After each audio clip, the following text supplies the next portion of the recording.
مینه زیړ موسم.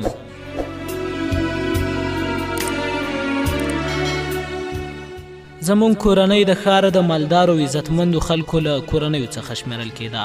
پلار مې تقاعدي کمیشنر و او مور مې هم د یو غټ زمیندار لور وه او په هغې کې د یو تعلیم یافته ښځې ټول خصوصیات د لرې ښکارېدل. زموږ ټوله کورنۍ 3 ورونه او یوه خور وه.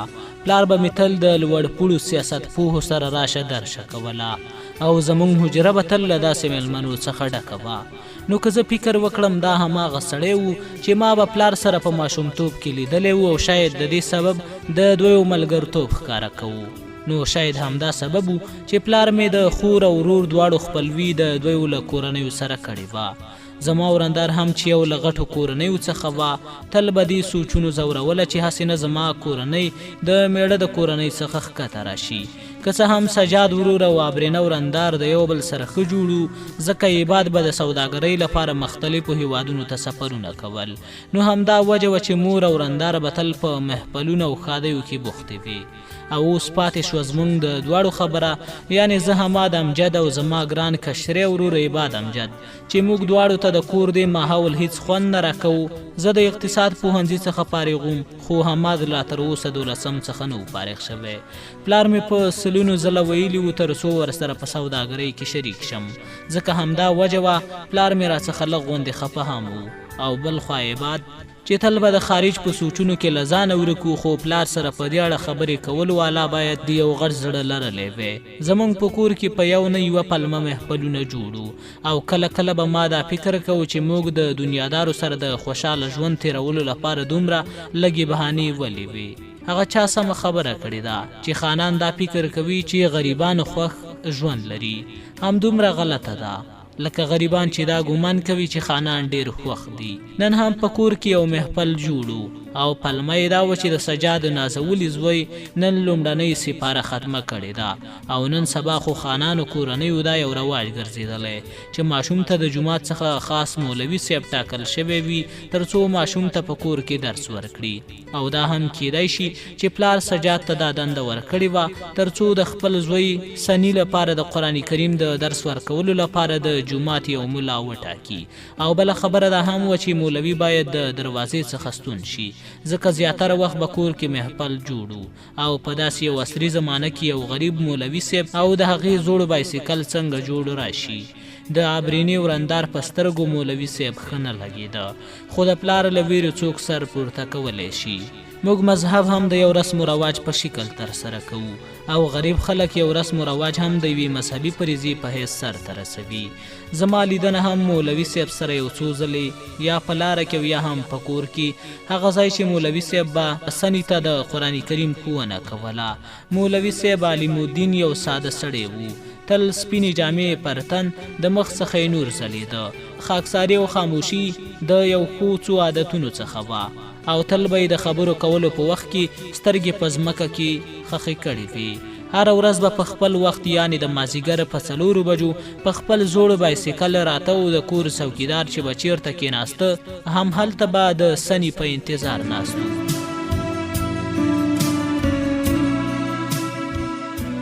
ما سره به تل د دې خبرې سوچو چې د سني غوندې یو شوخ ماشوم د دې مولوي صاحب په ولکه کې څنګه راغلی، مګر بیا هم سني به د مولوي صاحب مخکې په بې احترامۍ سره ناسته کوله. او کیدای شي دا هم د سني غوښتنه وه چې نن کوم محفل د سني د سپارې د ختم په مناسبت جوړ شوی و د مولوي صاحب شتون پکې ډېر اړین و. که نه نو سني به په خپله په دې محفل کې ګډون نه و کړی او نه به هم د مور د خوښۍ جامې پر تن کړي. نو ځکه سني ټول کور ته خبرداری ورکړی و. مور او ورندار د سني په دې شرط خوښې نه برېښېدي. په دې عصري زمانه کې په کوم عصر کې چې ښځې د خپلو بې خونده میړونو سره د پوره آرایش او قسمه قسم لباسونو او د تورو ښیښو لرونکو موټرونو سره به تشریف راوړي او د اوږدې ګیرې والا یو غریب ملا د داسې اشخاصو ځای چیرته ډکولی شي، مګر د سني په مقابل کې څوک راتلی شي. دا د امکان څخه بهر خبره ده. آخر د کور ټول خلک باید د سني دې شرط ته غاړه کیږدي. مګر اوس مسله دا ده چې پرون د کور مزدورانو مولوي صاحب ته د نه راتلو ویلي وو او اوس د هغې راتلل امکان نه لري. نو سني د ډېر وخت راهیسې په ژړا پیل کړی و. نو آخر د پلار خاص موټر چلونکي شاکر ته د مولوي صاحب کور معلوم و. ځکه د شاکر په تیر شوي کور کې اوس مولوي صاحب شپې سبا کولې. نو دا خبره وشوه تر څو شاکر لاړ شي او د مولوي کورنۍ راوبلي.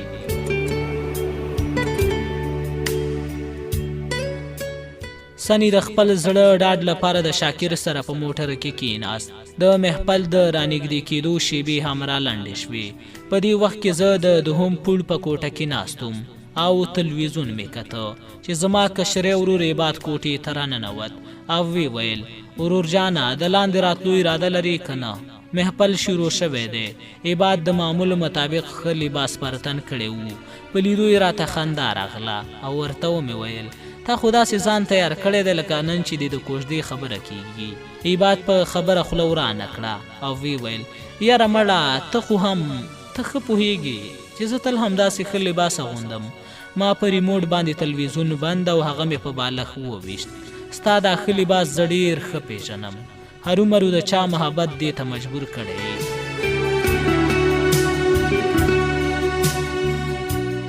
او زه په دې نه پوهېږم چې د ښار دا جنکۍ سترګې نه لري که لري نو ستا شکل هم د کتلو دی. عباد وخندل. تاسو به زما قدر څه وپېژنئ. زه خیر په هر حال د کمشنر صاحب حکم دی چې ټول د لاندې راشي. ما و عباد د ټولو څخه پټ پلار ته کمشنر ویل. زه حق خوا دې خوا شوم. اوف دا څه مصیبت دی مړه. یو ماشوم سپاره ختمه کړې ده او دوی ترېنه ډنډوره جوړه کړې ده. په دې نړۍ کې د ورځې په زرګونو ماشومان د قرآن کریم ختمونه کوي. هغوی خو یوه ورځ هم داسې ډنډوره نه ده جوړه کړې او بیا د سپارې په ختم کې محفل. زه خو عباد د پوهولو په اندازه وویل راځه مړه زه هم پوهېږم دا هسې ځان ښودل دي. هر څه پرېږده د سني د خوښۍ لپاره راشه او ته ښه پوهېږې چې سني ته څومره ګرانې. عباد دروازه بنده کړه او لاړ ځکه هغه پوهېده چې زه به د سني لپاره هرومرو په محفل کې ګډون کوم. زما په خیال یوازې یو څو لحظې د ځان لپاره وي. نور ټول ژوند د یو او بل لپاره تېرو.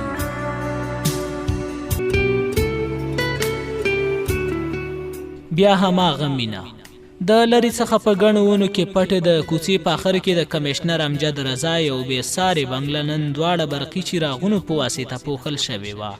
لمر ډوبېدو والا و خو لا تر اوسه ماښام نه و. د کمشنر پخوانی مرسیډیز موټر چې په دې ورځو کې د کور د کارونو لپاره استعمالېده د کور په طرف را روان و. شاکر موټر چلوه او پخوا کې ورسره سني د خوشحالۍ نه په جامو کې نڅایده. ته به وایې چې یوه غټه کارنامه یې ترسره کړې ده. د موټر په وروستي سیټ کې دوه معصومې جنکۍ چې ځانونه یې په تورو حجابونو کې نغاړلي وو خو د مولوي صاحب لا تر اوسه درک نه لګېده. موټر دروازې ته د رارسېدو څخه مخکې دوه ځلې هرنډو وهه او په دروازه کې ولاړ څوکیدارانو په تیزۍ سره دروازه د موټر پر مخ خلاصه کړه او د کمشنر شین رنګ موټر بنګلې ته راننوت. زما د تیارېدو څخه مخکې تقریبا ټول میلمانه راغلي وو. سني راته د لرې څخه لاس وخوځوو.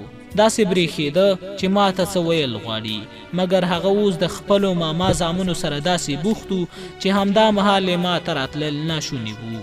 او د معمولو مطابق عباد د خلکو متاثره کولو لپاره کوششونه شروع کړي وو. یوې خوا پلار او سجاد د سوداګرانو سره په خبرو بوخت و ځکه پلار هیڅکله داسې موقع له لاسه نه ورکوي. دهلیز کې شور ماشور جوړو. هرې خوا ته رنګونه چراغونه د ښځو خنداګانو د ماشومانو لوبې ټول دهلیز په سر اخیستی وو او بلې خوا ته مور او رنداره د نورو د متاثره کولو لپاره د سرو زرو د نوي پیشنونو د ګرمې رخصتیانې په فرانسه او یا د هایلینډ غوندې ښایسته هیوادونو کې تېرولو خبرې شروع کړې وې. داسې برېښېده چې د سني د سپارې مراسم نه بلکې د هغې د نکاح مراسم ترسره کیږي. د زینو څخه په ښکته کېدو سره مې یو خوږ غوندې سلام تر غوږ شو.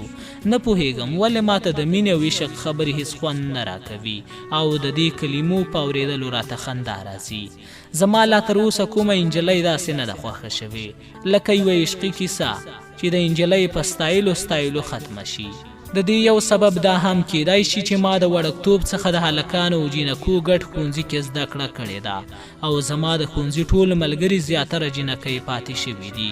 ما ته د دې محفل په جینکو او هلکانو کې کوم خاص توپیر نه ښکارېده، مګر زه په دې نه پوهېږم چې له دوی څخه دا شرم او حیا چیرته تللې ده. دا ټول د پلار د ملګرو یعنې وزیرانو او نورو لوړپوړو چارواکو لوڼې وي.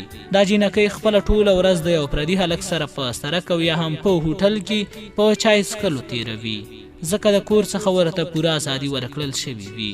ما ته خو ټولې جینکۍ هماغه یو شان ښکاري، ځکه هماغه یو شان انداز او هماغه د هلکانو په مخ کې ځان ښودل.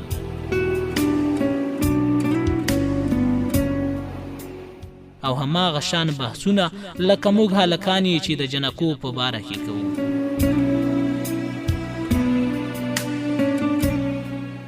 د ټولو څخه مخکې لبنا د عشرت لور د زینو څخه په راښکته کېدو سره ونیولم. اوف هما ده، نن سبا چیرته یې؟ لږه پوښتنه خو کوه.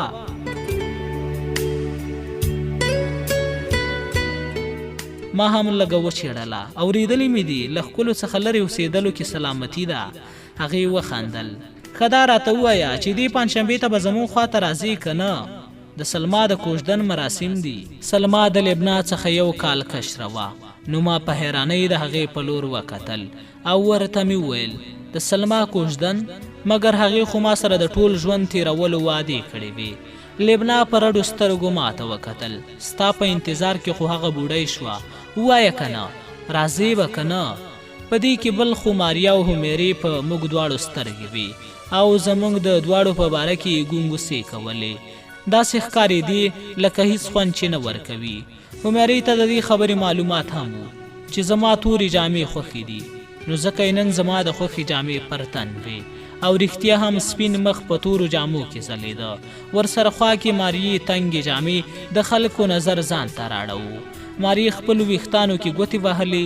ما ته یې ویل یاره هما ده، تا لکه چې د پوهنتون د فارغېدو وروسته د کوره وتل بند کړي دي. زه تا سره ډېرې خبرې کول غواړم، هیڅ بهانه دې نه منم.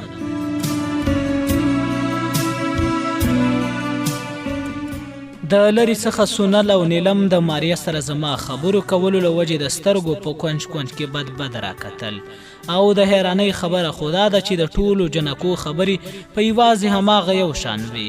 شاید د دنیا ټولې ښځې د یو ځای او یو قسم خاورې څخه جوړې دي چې ورسره یوازې کینې نو ټولې همدا ګیلې کوي چې د پوهنتون د فارغېدو څخه وروسته زموږ خبر نه اخلي.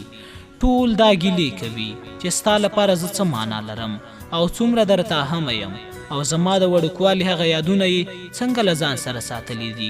د ټولو فکرونه یو شان دي او کله کله دا فکر کوم چې د دې جنکو په دماغو کې د وړوکوالي هغه خبرې څنګه پاتې دي. داسې ښکاري چې که څوک په ماشومتوب کې د جینۍ سره ملګرتوب وکړي هغه د دویو د خوبونو شهزادګۍ وي. خو په هر حال زه په دې نه پوهېدم چې محبوب د خپل دلدار لپاره څومره قدر لري. دا خلک د خپل محبوب په غوره کولو کې ولې دومره ډیر وخت نیسي او کله کله ور باندې ټول عمر هم تیر شي، ځکه د یو محبوب غوره کول چیرته زمونږ په واک او اختیار کې وي. دغه ورکړه خو د اسمان له لوري وي، مګر ظلم خو دا دی چې دغه ډالۍ د ترلاسه کولو والا خپله د دې رتبې د حرمت څخه بې خبره وي. ما به د هر یوه سره بیل بیل کتل، هغوی به مې په عذابول او خپله د دې څخه ناخبره وم چې د مینې دغه زیړ موسم زما په لور را روان دی.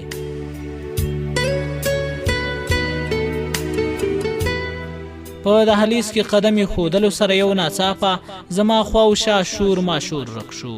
ټوله فضا په خاموشۍ بدله شوه او د څو لحظو لپاره مې هر څه له سترګو پناه شو. هغه زما مخکې ویرېدلې لړزېدلې ناسته وه، یو اوږد تور څادر یې له ځان څخه تاو کړی و او د سړیو له نظره یې ځان د ګوښه کولو کوښښ کې زه د هغې په ننداره وم. د یوې لحظې لپاره د تورې سترګې زما سترګو سره ټکر او زه پکې د تل لپاره ورک شوم. په یوه لحظه کې ترې څه ناڅه جوړ شو، نه پوهېږم هغه د ښاپیرۍ غوندې نجلۍ څوک وه چې د هغې نازک قدم ایښودو سره د ټول محفل رنګ بدل شو. دا خبره هم نه وه چې په دې محفل کې د هغې په شان بل حسینه هم نه وي. دلته خو د ښاپیریو په شان د نازکو باران و یوه له بلې څخه په حسن او ښایست کې وړاندې وي. خو دغه تور حجاب کې نغاړلې سپینه کوتره په یو کونج کې د یوې نجلۍ سره ناسته وه. نه پوهېږم څه وو. هغې د سر له ګڼو ویښتانو څخه نیولې د نازکو پښو تر نوکانو پورې یو بله نړۍ وه. هر څوک چې د دې سپینو کوترو په خوا کې تېرېدل نو په رډو رډو سترګو به یې ورته کتل، ځکه په داسې یو محفل کې داسې حیاناکې ښاپېرۍ ډېره لرې خبره وه. ناڅاپه مې محسوس کړه چې یو نازک غوندې لاس زما لیستوڼی کشوي. زه د خپلو خیالونو د نړۍ څخه بهر شوم. سني خدای خبر له کوم وخت راهیسې ماته آوازونه کول. کاکا زما خبره خو واوره کنه. کاکا ما غوښتل چې سني سره خبرې وکړم، خو د خیالونو هغه نړۍ چې زه پکې د څو لحظو لپاره ورک وم راوتل ګران و. سني زما څخه لږ غوندې خفه ښکارېده. زه کاکا زه تا سره خبرې نه کوم.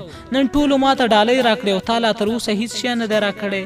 ما د هغې خبرې پرې کړې او هغه مې په غېږ کې راپورته که او پر میز مې کېنوو. یاره مړه دا څنګه امکان لري چې ستا حماد کاکا دې تا ته ډالۍ درنه کړي؟ ووایه څه غواړي؟ د سني په مخ کې معصومه خوشحالي څرګنده شوه او سوچ یې کوو تر څو یو ښه شی راڅخه وغواړي. هو هغه وړوکی موټر چې زه په کوټه کې هم چلولی شم. ما ورته وویل ښه سمه ده، سبا پورې به ستا کوټې ته در ورسي. اوس خوشحاله؟ سني د خوښۍ څخه چیغه کړه زما حماد کاکا اوس زه د خپل مطلب خبرې ته راغلم. یاره سني نن ستا په محفل کې نوي نوي خلک راغلي دي، تا خو ورسه زما پیژندګلوي هم ونه کړه. ما ورته د هغه دوه جنکو په لور اشاره وکړه. اوهو ښه هغه دواړه، هغه خو ایمان او حیا دي که نه؟ هغه نه دي، زما مولوي صاحب د هغې لورګانې دي که نه؟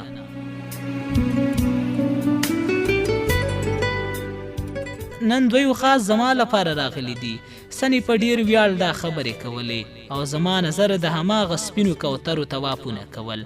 معلومه شوه چې کله شاکر موټر چلوونکي د مولوي صاحب کره د بلنې لپاره تللی و نو هغه د تیرو 2 شپو څخه تبې نیولې، نو ځکه د ګډون ګران کار و. نو سني مولوي صاحب ته هم ویلي و که چیرې ته یا ستاسو د کور نه پکې څوک ګډون ونه کړي نو سني به پخپله په دې محفل کې ګډون ونه کړي. په اصل سني څو ځله مخکې هم شاکر سره مولوي صاحب کره تللی و، نو کله چې به موسم او یا هم د مولوي صاحب بایسیکل خراب و نو شاکر به تر کوره رسوو. نو سني ته به د مولوي صاحب په کور کې د ګازرو حلوا تیارېده او د دې جوړولو والا بل څوک نه بلکې ایمان و. نو هم دا سبب و چې سني ته به د مولوي صاحب کور ډیر خوند ورکوو. د مولوي صاحب په لورګانو یعنې حیا او ایمان باندې هم سني ډیر ګران و. نو ځکه په هماغه ورځ مولوي صاحب د سني خبره ځمکې ته ونه غورځوله. مولوي صاحب دا پرېکړه وکړه تر څو ورسره حیا لاړه شي، خو حیا د دې کار څخه انکار وکړ چې زه به هیڅکله یوازې لاړه نشم. شاکر د ډیر وخت راهیسې بهر په انتظار کې ناست و. اخر مجبور شو او لړزېدلی بیچاره مولوي صاحب ته یې ډاډ ورکړه تر څو ایمان او حیا دواړه ورسره لاړې شي. مولوي صاحب هم د شاکر خبره ومنله ځکه هغه دواړه جنکۍ د شاکر وړاندې پیغلې شوې وې. شاکر مولوي صاحب ته دا هم ویل چې د سني لپاره دواړه جنکۍ پرېږده که څه هم د لږ وخت لپاره وي. مولوي صاحب هم ورته د تلو اجازت وکړه او شاکر هم د ماښام څخه مخکې دواړه جنکۍ کور ته ورسولې. مولوي صاحب خو خپلې لورګانې د کور څخه بهر هم نه پرېږدي، خو هغې د شاکر خبره څنګه ومنله؟ په مولوي صاحب باندې په کور کې ساعت نه تېرېده ځکه یې بېواره په برنډه کې چټک چټک قدمونه اخیستل. زموږ په ژوند کې کله او څه وخت د کومې پیښې سره مخ کېږو دا زموږ د وهم او خیال څخه ډیره لرې خبره ده. زما د پوهې مطابق په ژوند کې د مینې څخه بله کومه غټه پیښه نشته او موږ انسانان دومره مجبوره یو چې د داسې پیښو پړه د کاش له پسته په غاړه کې واچوو. کاش چې زه په هغه ورځې کور کې نه وی، کاش مولوي صاحب په ورځ نه و ناروغ شوی، کاش سني خپله د مولوي صاحب کور ته نه وتلی او کتللی هم وی نو ایمان ورسره نه وی راغلی. کاش د دې پروګرام څخه وروسته څه وشول ما ته نه دی یاد، لکه چې ما خپل حواس له لاسه ورکړي وو.